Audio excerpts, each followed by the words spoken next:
Hi, and sorry, my throat is. I'm audible. Hi, everyone. I'm Vidisha, and I hope all of you are awake. I know it's just after lunch, but I'll try to make this as interesting and as interactive as possible. So, a little bit about me before we jump right into the presentation.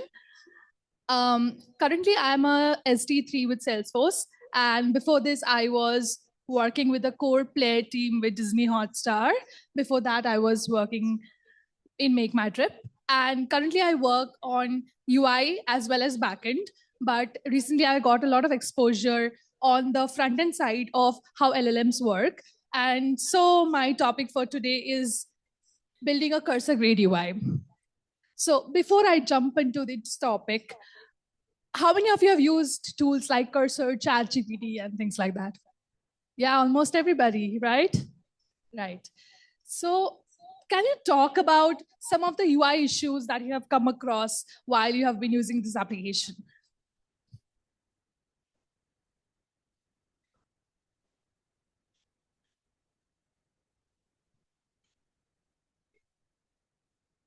Right, right. What else? Yeah. That's something I face every single day. Yeah, token gets consumed very fast. Anything else on the UI side that you find could have been better? Yeah.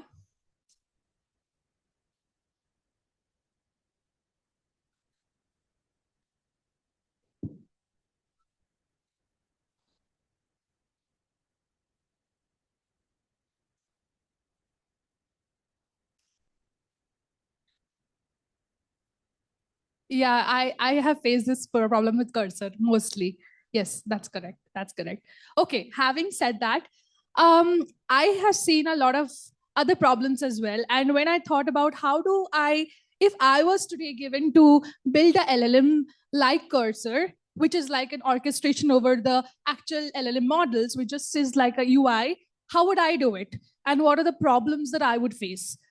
The difference between making a UI that's currently that's a normal UI versus an AI based UI is that the main thing is streaming because your tokens are getting streamed every single time.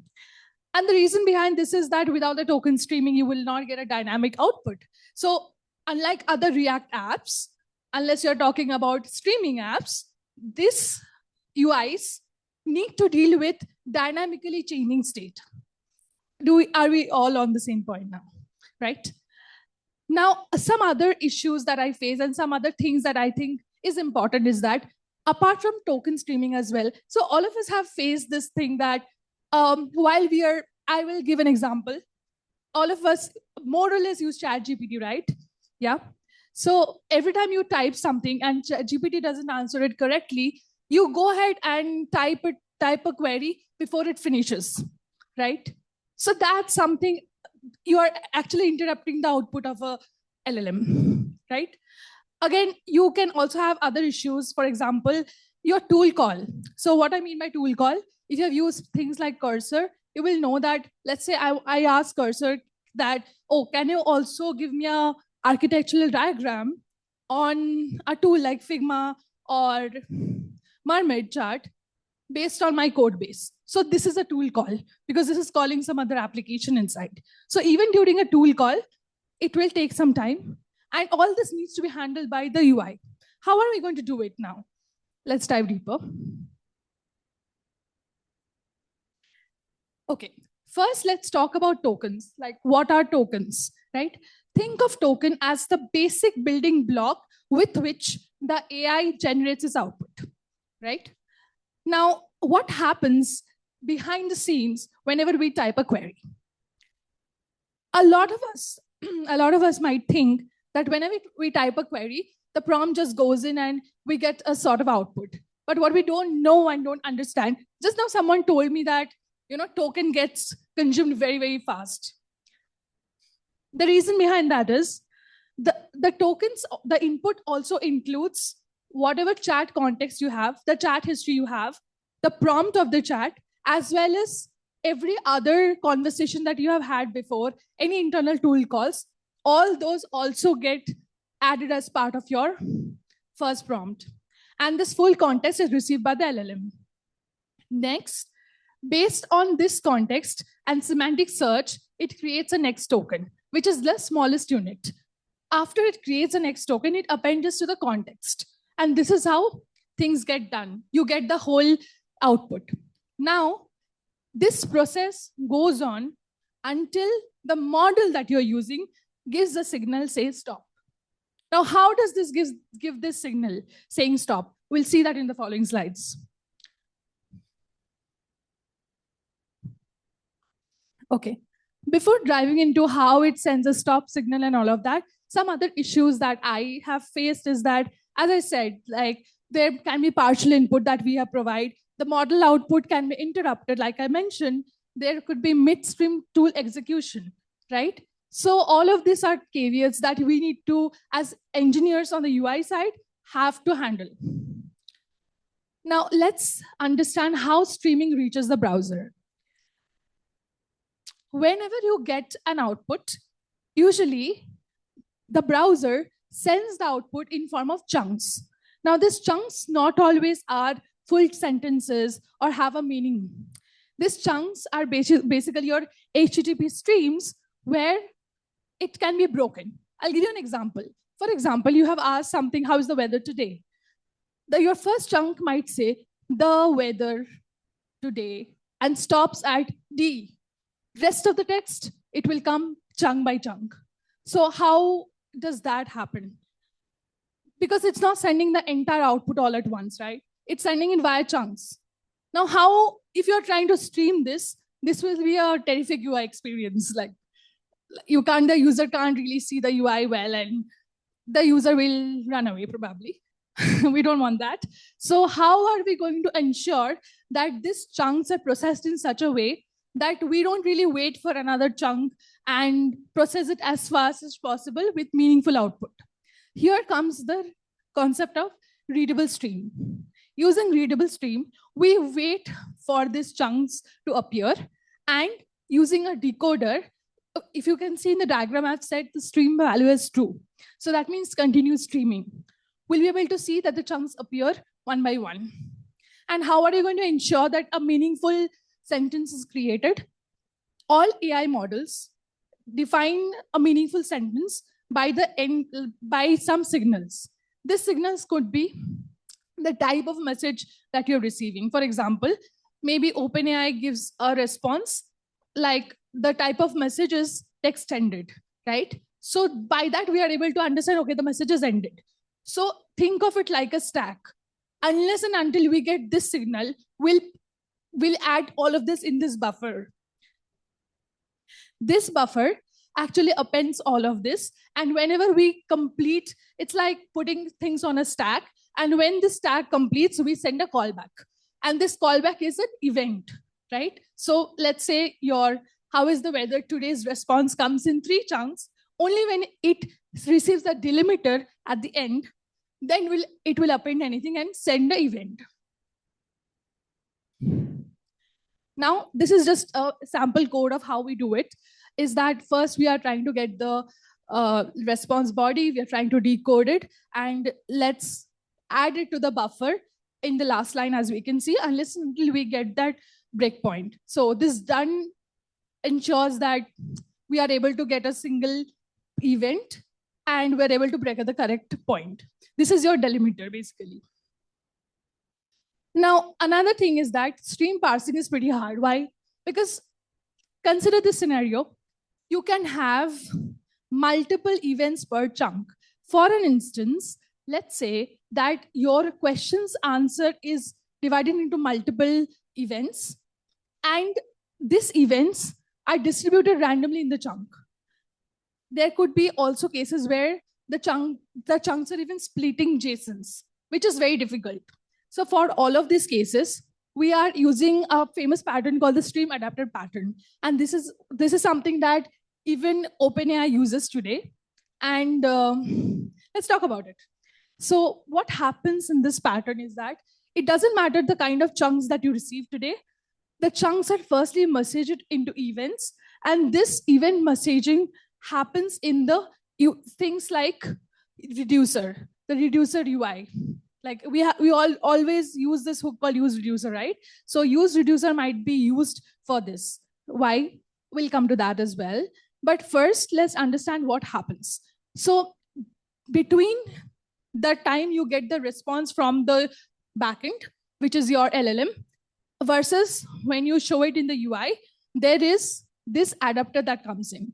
This adapter converts each of the chunks into meaningful events, which are then streamed into your UI, like ASSE.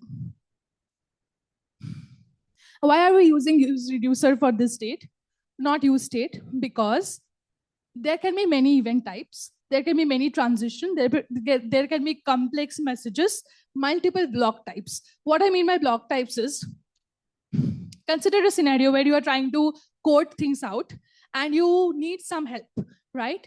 Now, the response from your LLM or cursor, whatever model you use, will be a code block, not a text block.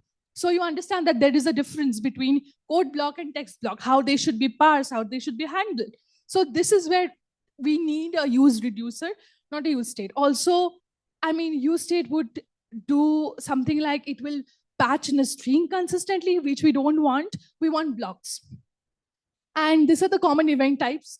This vary from model to model. I'll explain a few of them. Text delta means that the text is still streaming, so there is still more things to get. So we'll have to wait. Text tool started is that you have just made a tool call. Tool result is pretty obvious by its name. You're just waiting for the tool to give a result.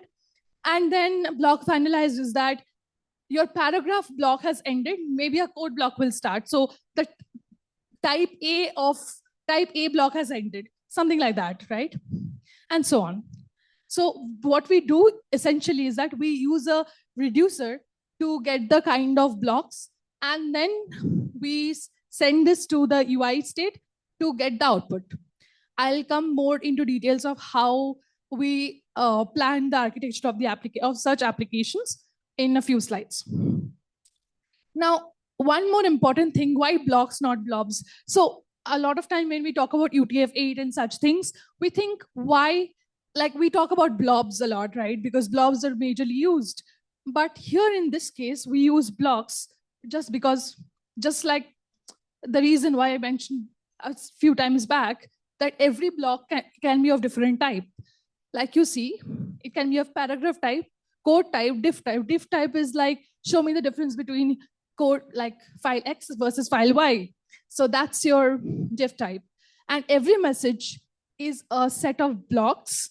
And this message could be having different status, like streaming done error, which status is derived from these tokens, event types. As you can see, this massaging, we can do it via the reducer. Now, by the look of it, it looks like a system design interview, but let's go ahead. Okay.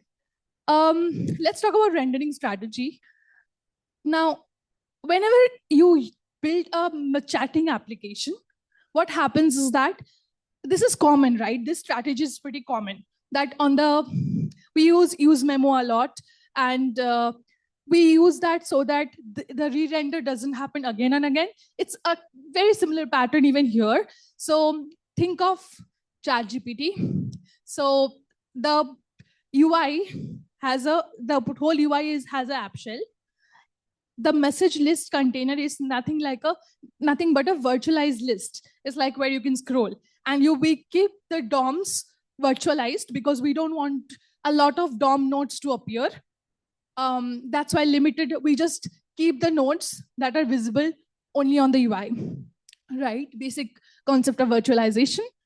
A message component, again, is individual messages, like I showed you here. And every message component is a set of block types, which could be paragraph, code, and so on. The interesting and the most important part is the streaming block. Now, the streaming block will always update. Why? Because this is where what is getting streamed. So we have to design in such a way that only the streaming block hot reloads and nothing else does. So that is the core principle of all of this. Even though React reruns render top down, but only change references update the DOM. This change references is the streaming block. One more important thing is that along with the streaming block, what we can do is that we can use something like use deferred value. I'll come to the use of use deferred value in this case. So what we are trying to do is we are trying to ensure that using use deferred value, the streaming is not blocked. So the critical rendering path should not be blocked. The use deferred value should be used for other functions. What are those other functions? Let's see.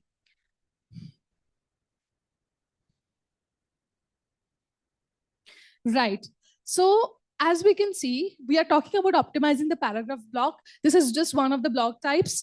And what we are doing here is, if you look at the code carefully, we are saying that return is streaming text, else render markdown text. So what we are saying is, if the text, if it's currently streaming, that is the paragraph block is currently streaming, then render a text output, do nothing. Just a text output, don't do anything, just render the text. Why? We don't want to block the critical rendering path. We want to give the user the seamless experience that the text is always rendering. However, in case it is not streaming, render markdown text. Now, what does this render markdown do? Any guesses?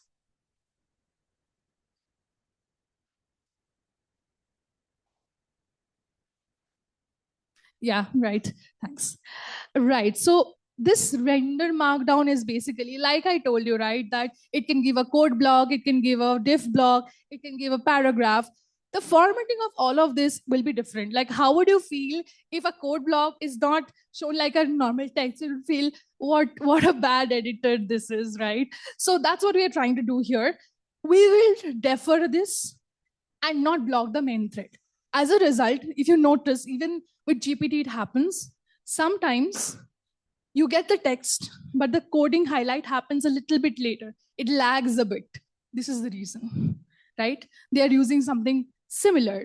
Don't block the main thread, let the raw streaming happen as it happens, but ensure the decoration of all of this happens later. So don't block it. Some other things that we should maintain is that like should only reparse when the text changes or its streaming flag is toggled. So if it stopped streaming, only then they should be re-rendered. And for the cursor sort of view, as you can see that we are checking that if it is rendered and if it's streaming, show a cursor, otherwise not. So that's your logic behind the blinking cursor. Now coming to another important part of how will you do this whole markdown that we were just talking about, right? Why would markdown be hard for such application?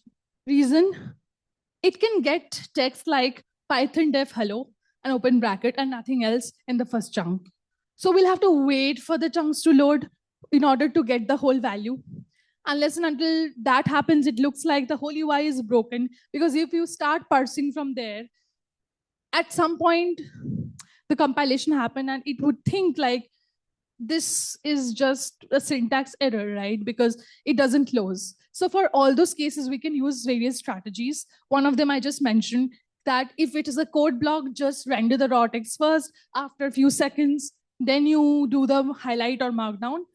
Another strategy would be, so you can append the whatever is missing, and you can, it's called hilled markdown before parsing. So what happens here is, just as soon as you see that it's a code block, start making it look like a code block. And when you get to the end or delimiter of it, then stop parsing it. Things like that. There is some more performance consideration here. For example, the code highlighting is very expensive, which is why we are trying to defer it as much as possible. We are also trying to avoid full highlighting on every token, the same thing. And we can also highlight after finalization, which is what the first strategy is. Let the text load, let us have a block completely, and then we'll highlight it. It's not the most important thing. Okay. One more important thing that we as users face is this auto scroll. So if you are using GPT or something like that, I use GPT a lot. Like I have a premium subscription, which is why I always relate to that. So if you see, when you come towards the end of it, you would see that it auto scrolls when it goes to when it streams. How does that happen? We use something like, we keep the, like we can use useref for this. I think a lot of us have already done this in practice. Just use a ref to locate the cursor position, have a threshold value, and if it's the text is already streaming and you are towards the end of it, if the threshold value, if your cursor pointer is close to your threshold value, just scroll to the bottom. And you have to also understand the user intent. So in case the user is scrolling top, let's like not force the user to scroll bottom. So there are two conditions. One is it streaming, or is the user already at the bottom towards the end at the threshold? Only then do auto scroll. Some important performance hacks for such application: token batching. So token batching is basically the concept where if you get, let's say, 500 tokens in 3 seconds, you try to batch those tokens rather than getting them all together. Reason, it will re-render again and again. Even if it's a very small part, that would re-render, and you ideally don't want that. You want it to re-render. It's like debouncing, you know? So the token batching should happen so that the performance of the app stays consistent and constant. Second thing, memo and use memo. So in this architecture, which we discussed, rendering strategy, all of this, the message list, message component, block renderer, should be under memo, because we don't want it to render unnecessarily as long as the dependencies changes, right? And we wanted to memorize the value. Delayed syntax highlighting, which I just spoke about, a virtualized message list. So this concept of virtualization is like a sliding window. So everything above a certain point, above a particular point on the viewport, should be just virtualized, and just recycle the DOM nodes so that you don't jank the DOM, and number of DOM nodes is way less. Scoped markdown parsing, smart scroll, and reducer-driven updates. Reducer-driven updates is basically the concept where a reducer should be placed where it should just send events and not chunks of data. A couple of things that makes tools like Cursor feel very, very advanced is that it's the UX of it is very telling. It makes the user feel that he is in control, right? For instance, whenever it searches, mind you, Cursor does an index-based search, also a semantic search. So semantic search is like based on the meaning of your code. Consider, like for an example, if you walk into a bookstore, if the books are arranged according to the meaning of them, and that's your kind of semantic search. Based on the code meanings, the code files are stacked, and it searches on the basis of that. Even during this search, it tells you, like, I'm searching this, I'm searching that. So it makes the user feel that, oh, something is really happening. There is a clear visualization for file edits, even tool states. So this is something that I have faced a lot. So whenever it calls tools like Mermid-Chart, Lucid-Chart, it actually tells you, I'm reading this file, this is the tool I'm calling. So this gives the user an impression that something is happening and you're not really stuck at the UI, right? Which is like, we're all very impatient people here. We don't want to wait for an app to load. So this is something that they do. Also, there is always immediate feedback on command execution and system operations. And these are, again, non-blocking threads. So not blocking the critical rendering path. And why does this matter? Very simple. Like, we want to see what is happening. There is more visibility, structure, and more trust, because the user right now verifies the changes before they're applied. Like we just discussed, right? Like they gives us this opportunity to accept or reject a code block. So this makes the user feel much more in control. Last but not the least, this is a very important topic, and this is where this is what differentiates between somebody who can use a LLM properly and somebody like me who runs out of tokens. One of the most important thing here is the context management. So it's important that we don't send the full chat every time, maintaining a sliding window of recent messages and summarize older conversations. So how this happens is that for example, you're given task X, right? Now, this task X, if you're continuing in the same window as task Y, which you have completed before, what happens is the task Y's context is also captured. That's that's misusing your tokens, because the more the context window without need, the more tokens you're going to use. Because even an input prompt, like I mentioned in the beginning, contains all the tokens, all the conversation history. So for every task, you can also create sub-agents. For every task, create a new context window, create a new chat, and don't overlap. And like we discussed, for DOM size increasing, we'll use virtualized list. For LLM context token limits also, this is important. And for memory management, we can actually avoid reparsing finalized content and only lazy load heavy blocks. So in Cursor, when we go up, we only then the older blocks get visible to us. This is because it is lazy loaded. So enough talking, let's have a demo of this together. So this is something that I built.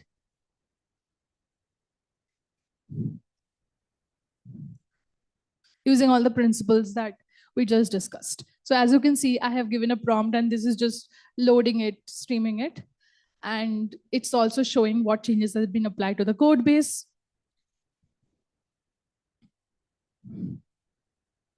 Let me give another prompt. Right. So it's actually looking at and running tests on the code base. Lastly, we also have prompt ideas. Yeah.